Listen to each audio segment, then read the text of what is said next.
que fueron trasladados en el Espíritu, y habiendo sido trasladados en el Espíritu, Dios les dijo que escribieran, y ellos han escrito. En primer lugar, quiero hacer mención de David. El salmista fue trasladado para haber visto el escenario del Calvario. Y en el momento que él miraba la escena del Calvario, miraba cómo los soldados estaban allí rodeando, ya no el cuerpo, más bien los vestidos de Jesús. Cuando usted mira el capítulo número 22, verso 18, dice que repartieron entre sí sus ropas y sobre sus vestidos echaron suertes. O sea que David estaba mirando la escena muchos años antes que sucediera lo que sucedió en el capítulo número 27 de Mateo, cuando habla del episodio del Calvario. Pero entre tanto que David contemplaba la escena del Calvario, había otro hombre que contemplaba la misma escena, y fue Isaías. Isaías contemplaba al Señor y lo veía desfigurado, y dice en su capítulo número 53, entre tanto que él estaba trasladado en el Espíritu, y decía en el verso número 2: no hay parecer en él, ni hermosura le veremos, mas inatractivo para que le deseemos. Despreciado y desechado entre los hombres, varón de dolores, experimentado en quebranto. Como que escondimos de él el rostro, fue menospreciado y no le estimamos. Ciertamente llevó él nuestras enfermedades y sufrió nuestros dolores, mas nosotros le tuvimos por azotado, por herido de Dios y abatido. Mas el herido fue por nuestras rebeliones, y el castigo de nuestra paz fue sobre él, y por su llaga fuimos nosotros curados. Es verdad que Isaías, unos 740 años antes, habla acerca de lo sucedido posteriormente, lo ve desfigurado. Pero yo dijera que todo lo que sucedió en el Calvario tenía algo con exactitud, y era para que hoy estuviera esta iglesia llena de poder, de gloria y majestad, hermoseada por la gracia del Señor y lavada por esa sangre que Él derramó en la cruz del Calvario, para que hoy podamos levantar las manos y decirle: Señor, tú eres grande y poderoso, y tu muerte produjo en mi vida la salvación, la cual no tenía. Hoy puedo decir: gracias, Señor, porque me has salvado. Creo que es el hecho más extraordinario que habla la Biblia: la muerte de Cristo y su resurrección entre los muertos. Otro hombre que fue trasladado en el Espíritu, yo no sé si fue que fue trasladado para haber estado en estos últimos tiempos, y precisamente en esta época donde la iglesia se ha desplazado para agolparse en diferentes lugares y estar unidas para adorar y exaltar el nombre de Jesús, y comenzar a verla como un ejército en orden, según el capítulo número 6 de los Cantares, verso 10, Salomón dice: ¿quién es esta que se muestra como el alba, esclarecida como el sol, imponente como ejércitos en orden, y hermosa como la luna? Tengo entendido que es la iglesia del Señor, porque yo estoy convencido que nosotros somos la iglesia del Señor, columna y baluarte de la verdad. Somos la amada, somos la preferida, somos la niña de los ojos de aquel que nos hizo sus hijos. A Él sea la gloria. ¿Será que hay algún aplauso para Él en este instante?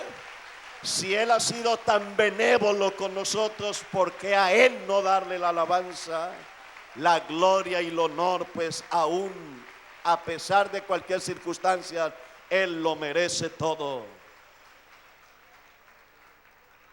La Biblia hace mención de otro hombre que fue trasladado en el Espíritu. Y él fue trasladado en el Espíritu para haber visto el derramamiento del Espíritu Santo. Yo no sé si que en el momento que fue trasladado, Dios lo metió, lo entremetió entre esos 120 para haber escrito lo que aparece en Joel 2:28. En Joel 2:28 habla del derramamiento del Espíritu Santo. Y no es lo que sucede cuando en el momento adoramos a Dios y le exaltamos de todo corazón, surge el derramamiento del Espíritu Santo. Eso no es extraño. Lo extraño es que no suceda algo en el momento que le adoremos. Eso ya estaba escrito, que el hombre o la mujer que le adora a Él recibirá el poder del Espíritu Santo, hablando en nuevas lenguas según el Espíritu le dé que hable. En los posteros días, dice el Señor, derramaré mi espíritu sobre toda carne. Y eso es lo que dice en el capítulo número 2 de los Hechos, a partir del verso 17. Pero Joel vio un día y lo llamó día espantoso. Día espantoso, el cual él presenta la situación de un mundo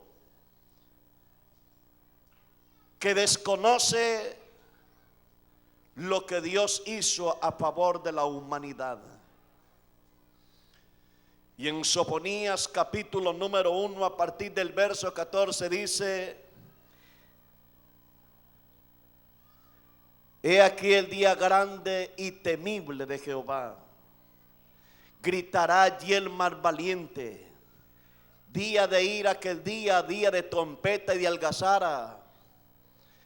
Día de nublado y de entenebrecimiento sobre las ciudades fortificadas, y atibularé a los hombres y andarán como ciegos, porque pecaron contra Jehová, y ni su plata ni su oro podrá librarlos de la ira de Jehová, porque ciertamente destrucción apresurada hará sobre todos los habitantes de la tierra. Refiriéndose del día espantoso del Señor. Y cuando yo miro esos apartes que aparecen en la Biblia, me preocupa, son aquellos que todavía no han recibido al Señor. Y más me preocupa es la vida de aquellos que estando en la iglesia no caminan como deben de caminar, sino que andan desviados de la verdad. Porque aunque estén en la iglesia, todavía no han conocido la verdad. Porque cuando alguien conoce la verdad absoluta, la verdad los hace libres. Eso es lo que dice el Señor. El esclavo no queda en casa, pero el hijo sí queda. Así que si el Hijo libertare, seréis verdaderamente libre, y conoceréis la verdad, y la verdad os hará libres. Jesucristo es la verdad, y si alguien ha recibido a Cristo, debe de andar en esa verdad con que Cristo nos hizo libres. Eso es lo preocupante. Y cuando usted mira el capítulo número 8 del libro de Amós, que fue trasladado en el Espíritu para haber visto al mundo después que la iglesia hubiese sido levantada,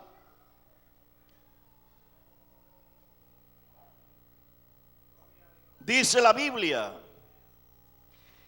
he aquí vienen días, dice el Señor, en los cuales enviaré hambre a la tierra.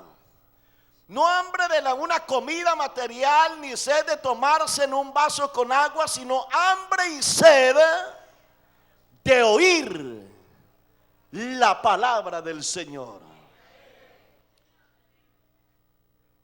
Seguramente el día cuando el Señor venga y levante la iglesia, que estamos en espera de ello. Ese es el anhelo del que en verdad camina íntegramente delante de Dios. El que camina íntegramente delante de Dios no se aferra a lo que tiene. No es aquel quien se desespera de almacenar dinero, tener vehículos de último modelo, o ser alguien que sea reconocido por su preparación académica, o darse el lujo de ser mejor que los que sirven. Es aquel que sabe que lo que hace le agrada a Dios, y que en el momento que el Señor venga, nuestra importancia no es aquí y nuestra morada no es aquí. Nuestra importancia es saber que hay un lugar el cual Dios ya preparó para todo aquel que crea su palabra y camina en obediencia a ella, para en espera de su venida y poder decir: bienvenido Rey Jesús, tu iglesia esperando está. En ese día, aquellos que tuvieron la oportunidad de haber oído el mensaje, que alguien hubiese llegado hasta su casa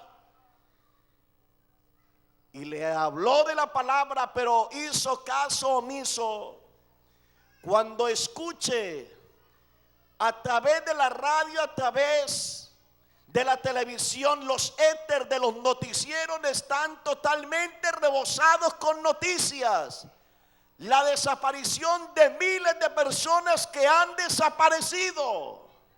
Y aquellos que un día tuvieron la oportunidad de haber oído al predicador o al evangelista, o aquellos que lo hacen, si es que la iglesia lo hace, pues esa es la responsabilidad la cual Dios nos otorgó, que la iglesia debe de asumir la responsabilidad de dar a conocer a Jesucristo y a este resucitado entre los muertos.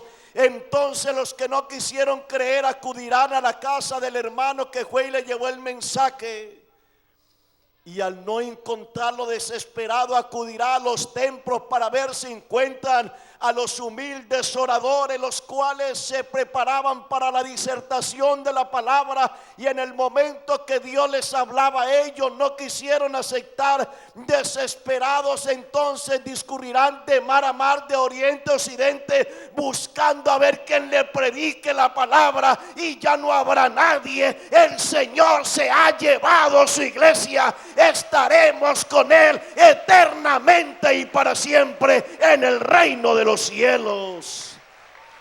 Ya no hay nada que hacer. Y aquellos que un día creyeron pero que hoy andan desubicados de la fe y del conocimiento de Dios, han de hacer el culto de oración más largo.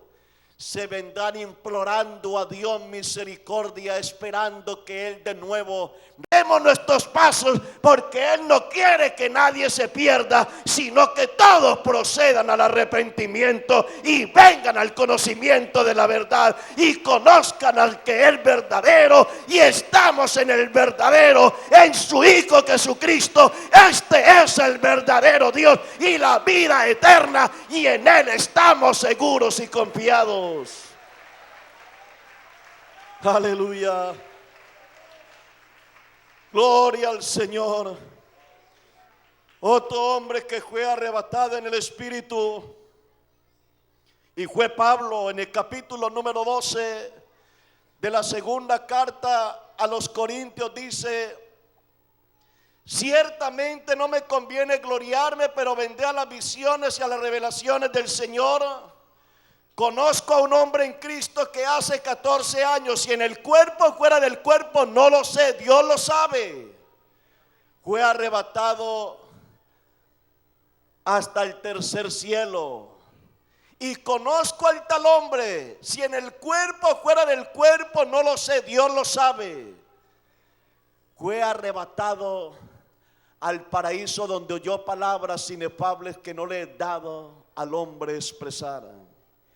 Y en el capítulo número 2 de la primera carta a los Corintios, el verso número 9 dice: antes bien, como está escrito, cosas que ojo no vio, ni oído yo, ni han subido al corazón del hombre, son las que Dios ha preparado para los que le aman.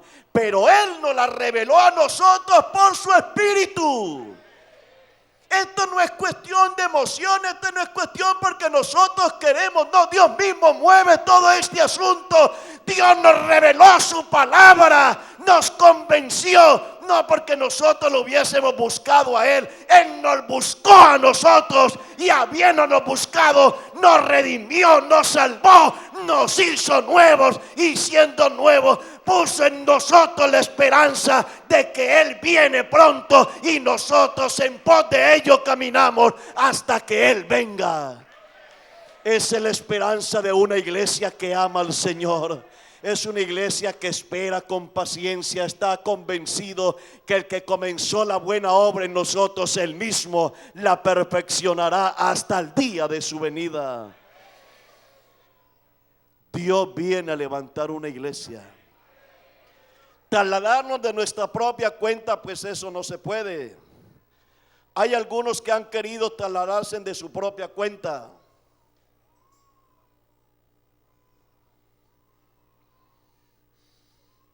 De hecho, hay unos grupos que dicen que son trasladados. Dice que son trasladados en el espíritu. Y entonces dicen que Dios los llevó al cielo, que los llevó al infierno, hasta le mostró las almas que en verdad son salvas y las que son condenadas. Y entonces dice que Dios les permitió ir allá para que ellos, al mirar todo eso, viniera y le dijeran a los demás todo lo terrible que es estar en el infierno y lo bonito y hermoso que es estar en los cielos. Gracias a Dios, Dios les permitió que vinieran de nuevo acá abajo. Si fue que Él los trasladó, porque no lo creo, para que se arrepientan de su vil mentira, porque Dios no ha trasladado a otros sino lo que está escrito en la palabra. Lo que está escrito, escrito está. Lo que sí sé es que Dios está preparando una iglesia para trasladarla al cielo. De eso sí estoy convencido. Pero nadie subió al cielo sino aquel que descendió del cielo, y Él es el que está aquí convenciéndonos de que Él viene a levantar un pueblo para llevarlo a vivir eternamente y para siempre en el reino de los cielos. Eso sí estoy convencido. Ellos quieren ganar la gente a través de mensajes que ellos consideran que pueden convencerlos, sugestionando a la gente. Nosotros, los que hemos creído en la verdad, no sugestionamos a nadie con nada. Nosotros solamente oramos y predicamos la palabra, y la palabra la que convence. Las palabras que yo os hablo, dijo el Señor, ellas son espíritu y son vida. Algunos viven de emociones, los emociona cualquier cosa, se sienten sugestionados por mensajes. No se deje sugestionar, no viva de emociones, viva por el Espíritu, porque el Espíritu es quien convence y nos guía a toda verdad. Es el Espíritu Santo. Cuando el Espíritu Santo dirige, conduce esta iglesia, nadie ni nada se dejará desviar. Antes bien, como está escrito, en todas estas cosas somos más que vencedores por medio de aquel que nos amó. Somos la iglesia del Señor y hay que caminar con mucho cuidado. Estamos viviendo los últimos tiempos, donde hay muchas personas que quieren ser lo que no pueden ser, que quieren ir donde no deben de ir, que quieren hacer lo que no deben hacer, que hablan lo que no deben de hablar, que piensan, claro, está libre de pensar, pero una cosa es pensar y otra cosa es actuar. El pensamiento es causa de definir la vida o la actitud o la razón de cualquier circunstancia. La mente tiene la capacidad de definirlo. Por eso la mente es la parte que percibe.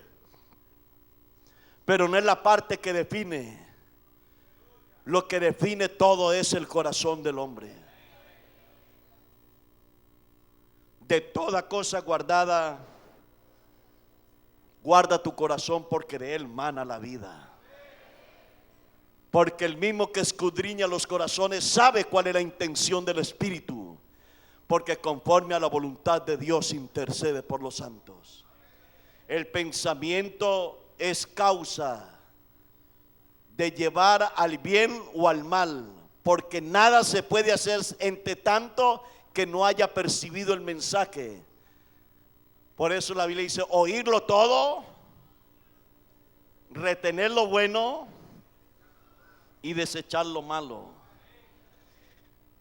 La iglesia es retenedora de lo bueno y desecha lo malo, y tiene la capacidad de hacerlo porque conoce al que es verdadero. Y no hablamos de cualquier manera, como dice el capítulo número 2 a partir del verso número 7 de la primera carta a los Corintios: mas hablamos sabiduría de Dios en misterio, sabiduría oculta, predestinada de los siglos para nuestra gloria, la que ninguno de los príncipes de este siglo conoció, porque si la hubieran conocido no habrían crucificado al Señor de gloria. Nosotros sí conocemos la verdad, y como conocemos la verdad, vivimos en esa verdad. ¿Sabe que es un proceso la vida y la preparación de la iglesia? Yo no es que sea tan viejo de estar en la iglesia, pues apenas tengo aproximadamente unos 35 años por la gracia del Señor. Pero de pronto en esos años tengo algunas experiencias, y siempre he visto que la iglesia ha venido caminando dirigida por el Espíritu Santo. Ahora han surgido muchos métodos que afortunadamente los hemos mezclado para tratar de motivar a los hermanos que permanezcan, y algunos nos han dado resultado, por cierto, pero ese es el fin de Dios. El fin de Dios es que la iglesia aprenda a vivir en el Espíritu, que aprenda a caminar en el Espíritu, que hable por el Espíritu, que piense con el Espíritu, y que en el momento de hacer las cosas sepa que lleva la dirección de Dios. Otro hombre que fue trasladado en el Espíritu fue Juan. Juan fue trasladado en el Espíritu, y dice, después de ser trasladado en el Espíritu y habiendo sido llevado para haber sido puesto en los escenarios de los grandes acontecimientos, dice: yo estaba en el Espíritu en el día del Señor, y oí detrás de mí una voz como de trompeta que decía: yo soy el alfa y el omega, el principio y el fin.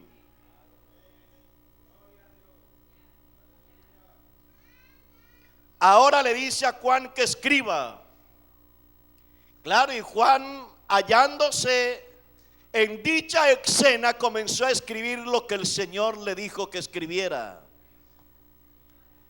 Y ya en el verso número 12 dice: me volví para oír la voz que hablaba conmigo, y vuelto vi 7 candeleros de oro, y en medio de los 7 candeleros de oro a uno semejante al Hijo del Hombre,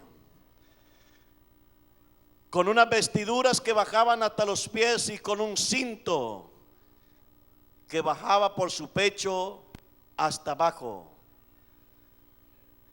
Cuando hablamos acerca del cinto, es lo que le he dado a alguien que ha de gobernar,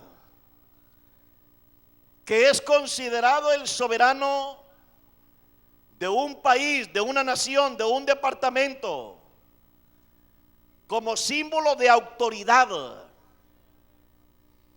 Y al mirar el capítulo número 11, verso número 15, dice: y el séptimo ángel tocó la trompeta, y hubo grandes voces en el cielo que decían: los reinos del mundo han venido a ser de nuestro Señor y de su Cristo. Y los 24 ancianos que estaban delante de él se postraron delante del Señor, y se postraron diciendo: te damos gracias, Señor, Dios Todopoderoso. Te damos gracias, Señor, Dios Todopoderoso, porque has tomado el poder y has vencido. Y cuando Juan vio al Señor con un cinto de oro, quiere decir que Él es el Rey de reyes y Señor de señores, que su reino no tiene principio ni tiene fin. Él es el único en todo y para todos. Y fuera de Él no hay nadie ni nada que pueda hacer lo que Él está haciendo en esta mañana. Alguien me preguntaba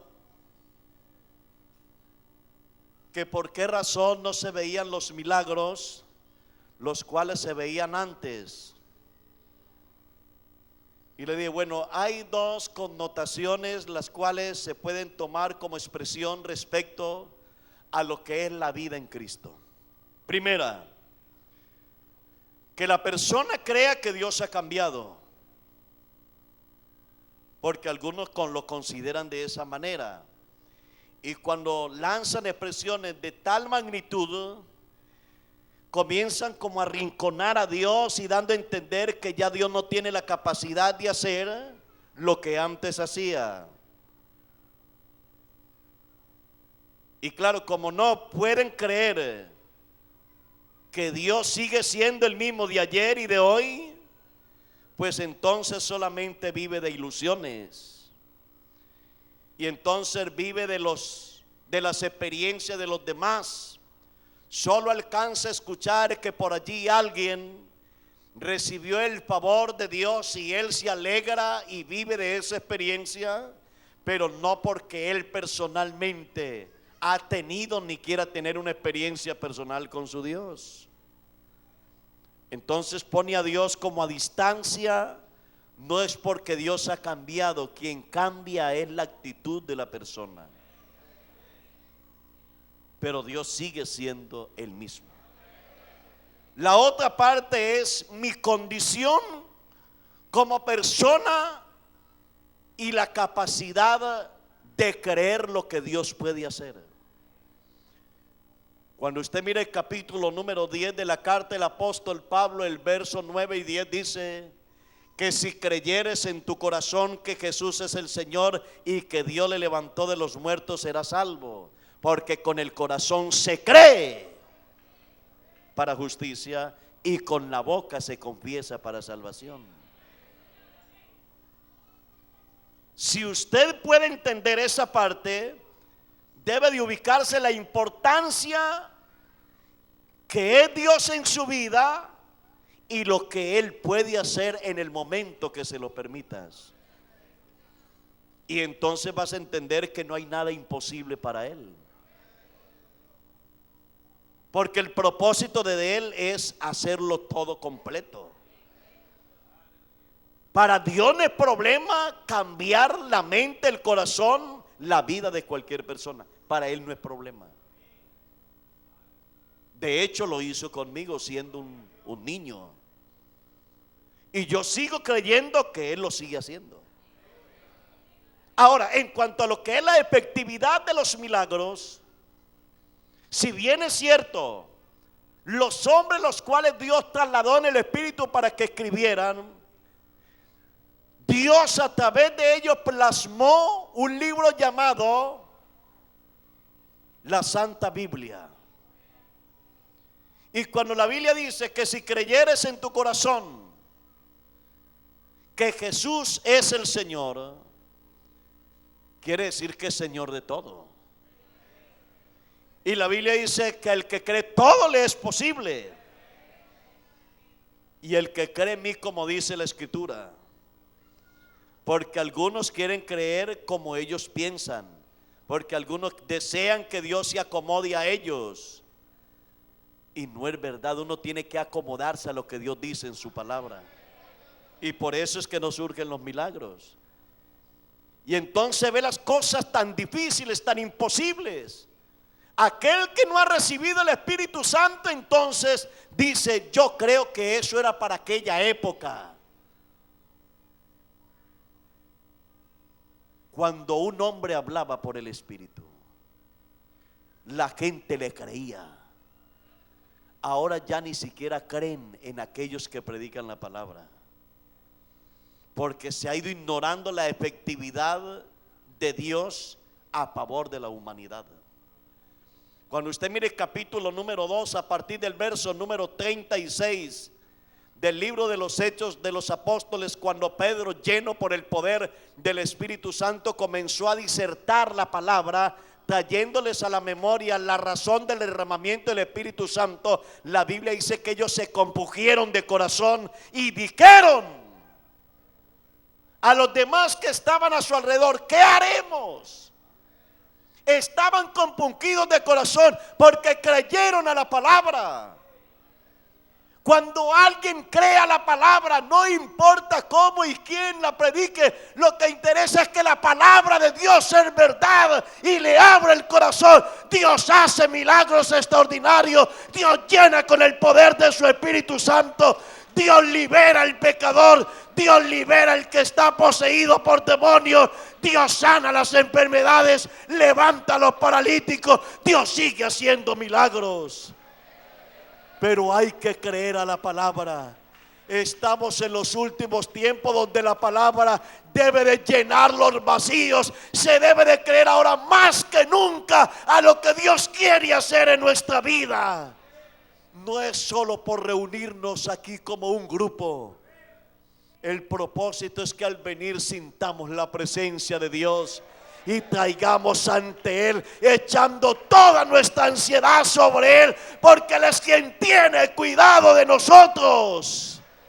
Deja que Dios te llene, deja que Dios cubra tu vida con su gracia, con su poder. Deja que Dios haga algo extraordinario. No sabemos si el próximo año estaremos aquí. Seguramente el Señor vendrá y nos iremos con Él, pero lo que interesa es aprovechar bien el tiempo ahora que Dios nos permite estar en un lugar como estos, para llenarnos de poder, de autoridad, de conocimiento y vestirnos de su gracia, y así mismo recibir la provisión para aquellos que están allá esperando de nosotros algo extraordinario, algo poderoso recibido aquí, y poder dar a conocer lo que Dios hizo y que puede hacer en ellos también.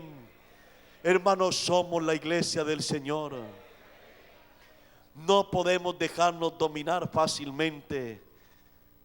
¿Por qué no dejarnos llevar por Dios y permitir que Él sea quien domine nuestra mente, nuestro corazón? Cuando usted mira el capítulo número 4 de la primera carta del apóstol Pablo a los tesalonicenses, había un problema bien serio. Y el problema era que ellos consideraban que en el momento que moría un doliente era muestra de que ellos ya estaban pasando por la gran tribulación, porque ellos consideraban que ya la resurrección se había efectuado. Y claro, ellos en parte traían a la memoria lo sucedido en el momento que Cristo fue colgado en el madero. Cuando el velo se rasgó en dos, dice que los santos hombres, los cuales habían muerto, se levantaron y caminaron y los vieron comer también. Y ellos consideraron que esa había sido la resurrección, pero ellos resucitaron para volver a morir. Entonces cuando Pablo le dice en el verso número 13 del capítulo número 4: porque no queremos, hermanos, que ignoréis acerca de los que duermen, porque si creemos que Jesús murió y resucitó, traerá consigo a los que durmieron en Él, no con Él. Porque algunos quieren andar con Cristo, y todo mundo anda con Cristo y lleva la botella y el tabaco en la mano. Esto no es cuestión de caminar con Dios, es de andar en Dios. La Biblia dice que el que está en Cristo, nueva criatura es. Las cosas viejas pasaron y aquí todas son hechas nuevas. Ahora pues ninguna condenación hay para los que están en Cristo Jesús, los que no andan conforme a la carne, sino conforme al Espíritu. Entonces por eso dice: porque no queremos, hermanos, que ignoréis acerca de los que duermen, porque si creemos que Jesús murió y resucitó, traerá consigo a los que durmieron en Él, refiriéndose a los que vivieron con Cristo y en Cristo y caminaron en Él una vida agradable, de transparencia, y un día partieron con el Señor. Entonces dice que los muertos en Cristo resucitarán primero. Luego nosotros los que hayamos quedado, si es que en el momento de Él venir todavía estamos en esta tierra, seremos transformados y ellos no procederán a recibir al Señor sin que antes sea el suceso completo. Ellos se levantan entre los muertos, pero nosotros seremos transformados y todos nos levantaremos para recibir al Señor en el aire y estaremos por siempre con el Señor, disfrutando de eso que Dios ya preparó para la iglesia que le ama y guarda su palabra. La pregunta en esta mañana: ¿qué quieres que Dios cambie en tu vida? ¿Qué deseas que Dios haga en tu vida? Estamos comenzando este retiro y se espera que al cerrarlo todos nosotros nos vayamos con la satisfacción de haber cambiado en lo que necesitábamos cambiar, de haber recibido lo que hemos venido a recibir, de haber esperado tanto este retiro. Es porque nosotros nos hemos preparado también para recibir del Señor grandes cosas, para que al salir de este lugar podamos decir: Señor, gracias porque soy mejor que ayer, porque puedo cambiar, porque puedo ser diferente. En esta mañana Dios espera que la iglesia se prepare para ser trasladada en el Espíritu. ¿Cuántos querrán venir al altar deseosos de que Dios haga algo en su vida? Que Dios cambie su corazón. Si le permitimos aquí corrernos un poco, la gente va a llegar. Algún amigo que por alguna razón, alguien que se haya extraviado: ¿cómo estás? Si el Señor viniera ahora, ¿qué piensas de tu vida? Y si no te has convertido, ¿qué piensas? Si el Señor viniera ahora, y no solamente si Él viniera, si en un momento llegases a morir, ¿qué será de tu vida? Sufrirías pérdida. Pero si tú vienes a Cristo en esta mañana, pues será ganancia, porque Dios quiere salvar tu alma y prepararte para trasladarte al cielo y vivir eternamente y para siempre. Voy a agradecer, por favor, hermano, vamos a colaborar. Les agradezco, disculpen, vamos a colaborar, hermano. Es un momento crucial donde la iglesia quiere venir al altar, porque es necesario que con más diligencia acudamos a las cosas que hemos oído, no sea que nos deslicemos.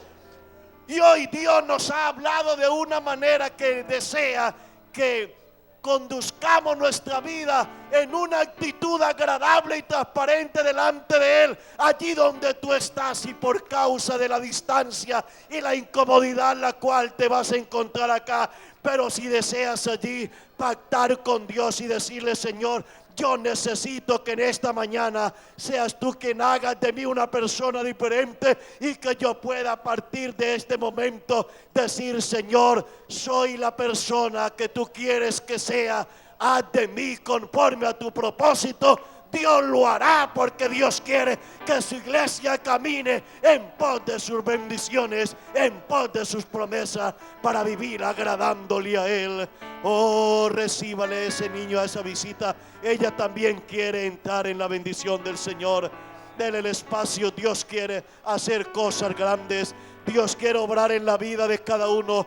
Dios quiere romper cadenas. Dios quiere liberar. Dios quiere hacer milagros. Vamos a permitir que nuestra vida surja una transformación, una vida diferente. Entonces veremos las cosas tan claras que siempre tendremos a Dios en el lugar que Él espera que lo tengamos, y tengamos que ofrecer alabanza y adoración a su nombre. Adore a Él de todo corazón, con toda su alma. Los que están sentados, por favor, colóquense de pie y vamos a adorar al Señor. Yo sé que el grupo de apoyo tiene aquí una alabanza también. Ellas van a cantar para la gloria del Señor. Si hay un aplauso en este momento, hágalo y entre a la presencia de Dios y permita que Él haga algo extraordinario en tu vida, en tu corazón, en tu hogar, en tu trabajo, en tu colegio, en la universidad. Pero en todo debes de entender que debes de prepararte, por si el Señor viniera ahora, entonces podamos decir: bienvenido Rey Jesús, tu iglesia esperando está.